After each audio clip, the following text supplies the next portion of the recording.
Hello दोस्तों, एक बार फिर स्वागत है हमारे चैनल समी टेक्निकल गुरु में। दोस्तों आज हम लेकर आए हैं एसी इंस्टॉलेशन से पहले अंडरग्राउंड पाइपलाइन।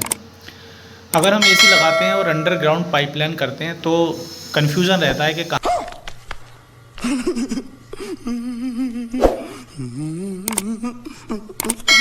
पानी का पाइप डलेगा, कहाँ कॉपर वाला पाइप डलेगा, कितनी दूरी पे क्या पाइप डलेगा। आज हम उस चीज़ को बिल्कुल विस्तार से बताने की कोशिश कर रहे हैं। दोस्तों मेरे समझाने का मतलब सिर्फ इतना सा है कि किस तरीके से कितनी कटिंग में कहाँ कौन सी पाइप कहाँ किस तरीके से लगेगी, ये बात मैं समझाने जा रहा हूँ।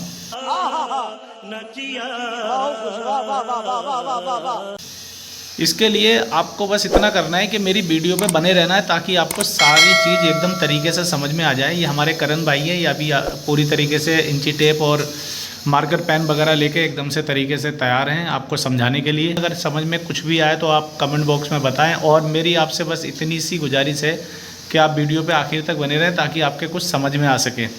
मेरा वीडियो बनाने का मकसद सिर्फ इतना सा है कि कॉपर पाइप डलने से पहले ज़्यादा किसी का पाइप वेस्ट भी ना हो और आगे इसी लगाते समय किसी प्रकार का कोई नुकसान भी ना हो। बहुत तेज हो रहा है ये है। चलिए अब ज़्यादा समय नहीं लेते हुए मैं शुरू करता हूँ। दोस्तों सबसे पहले जब हम रूम के अंदर इंटर करते हैं तो सबसे पहले हमें क्या देखना पड़ता है कि हम एसी कहाँ लगा रहे हैं। यह है कि ये जो चौखट और एक विंडो अटैच्ड है यहाँ पे, ये देखिए इस तरीके से, इसके ऊपर बीचों बीच सेंटर में हम एसी लगाने का प्लान कर रहे हैं। सबसे पहले हमने करना ये होता है कि ये देखना चाहिए कि एसी लगा हुआ कैसे अच्छा लगेगा। Location best. सबसे पहले एसी तो हम कहीं भी लगा दें, कूलिंग तो कहीं से भी आ जाएगी, लेकिन करना ये है कि लगा हुआ कहाँ अच्छा लगेगा। इस बेडरूम के हिसाब से सबसे बेस्ट लोकेशन मुझे यही नज़र आ रही है। अब मैं आपको दिखाता हूँ कि कॉपर पाइप में डालने से पहले हमें किस किस चीज़ का ध्यान रखना पड़ता है।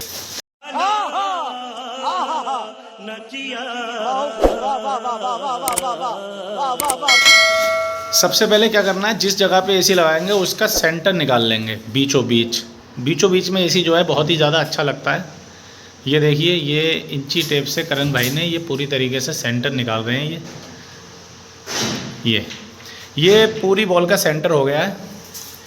अब इस चीज़ का ध्यान रखना है कि अब ऊपर और नीचे, ये देखिए, अगर हम इसे नीचे की साइड लगा देंगे या ऊपर की साइड लगा देंगे तो एकदम से मज़ा नहीं आएगा। अब एसी लगाते टाइम अब पता है सबसे ज़्यादा इम्पोर्टेंट अब ये चीज़ है कि अब हमें ये चीज़ देखनी है कि एसी ऊपर से भी उतना ही गैप रहे और नीचे से भी उतना ही गैप रखे, तभी एसी लगा हुआ अच्छा लगेगा। ये देखिए, ये साइड का सेंटर निकल गया और ऊपर और नीचे का भी बीचों बीच का सेंटर निकल गया। अब हमने क्या करना है, एसी हमारा अक्सर नॉर्मली एसी जो होता है वो 40 इंची चौड़ा होता है और 1 फीट ऊंचा होता है।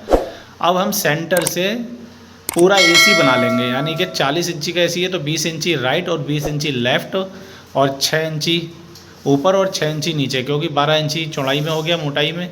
तो इस तरीके से अभी हम पूरा एसी पहले ड्राइंग कर लेंगे दीवार के ऊपर। ये 6 इंची नीचे ले लिया,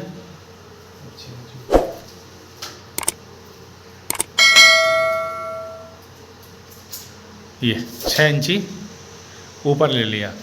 अब एसी लगा हुआ इतना अच्छा इसलिए लगेगा कि जितना एसी ऊपर से गैप होगा उतना ही गैप नीचे से होगा। सबसे मेन, एसी तो कोई भी लगा दे और कहीं भी लगा दे, एसी लगा हुआ बेटर कैसे लगेगा, इस चीज़ को ध्यान रखना है कॉपर पाइप डालने से पहले। क्योंकि ओपन फिटिंग में तो हम कभी भी ऊपर नीचे कर सकते हैं, लेकिन अंडरग्राउंड पाइपलाइन अगर एक बार डल गई तो डल गई, खत्म, bye bye, tata, goodbye. फिर वैसे ही एसी लगता है, उसके ऊपर और कुछ नहीं हो सकता बाद में।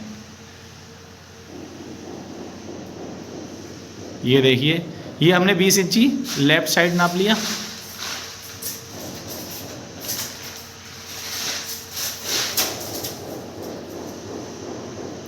इसके बाद 20 इंची राइट साइड नाप लिया।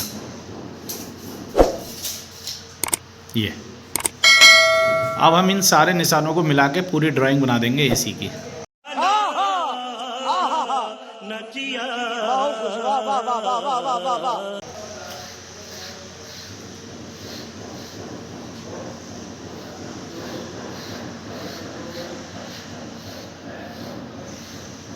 थोड़ा सा रूम में उजाला कम है इसलिए आपको क्लियर नहीं दिखेगा, लेकिन आप काम करते हुए देख कर समझ गए होंगे कि हमने अब किस तरीके से पूरा ड्राइंग बनाना है। अब पूरी हमने 40 इंची चौड़ा और 1 फीट ऊंचा एक पूरा ड्राइंग बना दिया।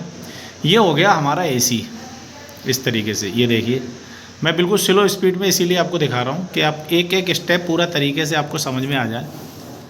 इस तरीके से ऐसे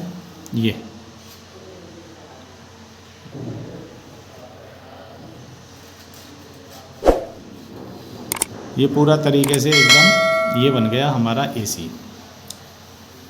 अब बात आती है ड्रेन पाइप की कि अब हमें ड्रेन पाइप किधर निकालना है। कई बार क्या होता है कि कुछ लोग पाइपलाइन के साथ ही बेड़े में ही जैसे कॉपर पाइप जा रही है वैसे उठी उसी के साथ लिया तो जो है कॉपर के साथ ही पानी वाला पाइप भी डाल दिया, लेकिन उसमें कई बार परेशानी हो जाती है बहुत ज़्यादा। जब एसी इंस्टॉल किया जाता है तो कई बार क्या होता है पानी बैक मार देता है। तो अभी हमने क्या करना है, सेंटर से राइट साइड में 15 इंची जगह नाप लेंगे हम। 15 या 16 भी चलेगी, कोई दिक्कत वाली बात नहीं है। ये हो गया पानी का निशान। इसको राइट नीचे 6 इंची नीचे डाउन कर दो अगर जगह हमारे पास कम है तो, और अगर ज़्यादा होती है जगह तो कम से कम इसे 1 फीट तो नीचे को डाउन करेंगे ही करेंगे। उसके बाद जहाँ मर्जी आ जाए पाइप, हमें कोई प्रॉब्लम नहीं है। लेकिन 1 फीट अगर पाइप सीधे खड़ा है ना तो कोई परेशानी वाली बात नहीं है। उसमें पानी कभी भी बैक नहीं मार सकता और ना ही कभी उसमें ओवरफ्लो की दिक्कत आएगी। इसलिए कम से कम 6 इंची और ज़्यादा से ज़्यादा 1 फीट 2 फीट 6 फीट जितनी जगह मिले वो एक अलग बात है, लेकिन कम से कम 6 इंची पाइप हमें नीचे डाउन करना ही करना है, तब जो है एसी का पानी बैक नहीं मारेगा। ये हो गया हमारा ड्रेन पाइप।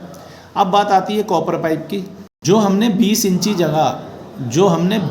जगह लेफ़्ट साइड में जो हमने नापी थी उसमें हम क्या करेंगे 17 से और 20 इंची के बीच में, यानी कि 17 इंची और 20 इंची के बीच में यहाँ पर एक गोल होल बनाएंगे और होल सीधे बैक साइड में होल कर देंगे इस तरीके से।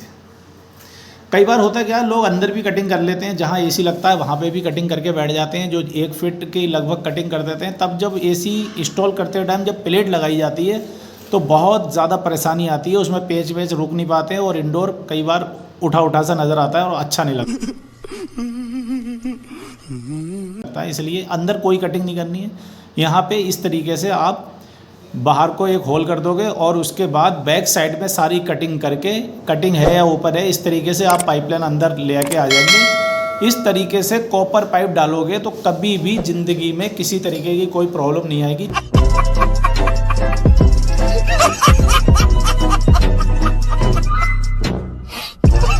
6 इंची ड्रेन पाइप हमने नीचे कर दिया तो हमारा ओवरफ्लो नहीं आएगा, और अगर अंदर हमने कटिंग नहीं करी तो प्लेट आसानी से लग सकती है। इस तरीके से ये हो गए नाप कि आप अंडरग्राउंड पाइपलाइन कैसे डालोगे। अगर इस तरीके से कॉपर पाइप डालने में आपको मेरी बात कुछ हद तक समझ में आई है तो इस वीडियो को ज़्यादा से ज़्यादा शेयर करें, लाइक करें और सब्सक्राइब करें ताकि आगे आने वाली वीडियो का नोटिफिकेशन आपको जल्दी से जल्दी मिल सके।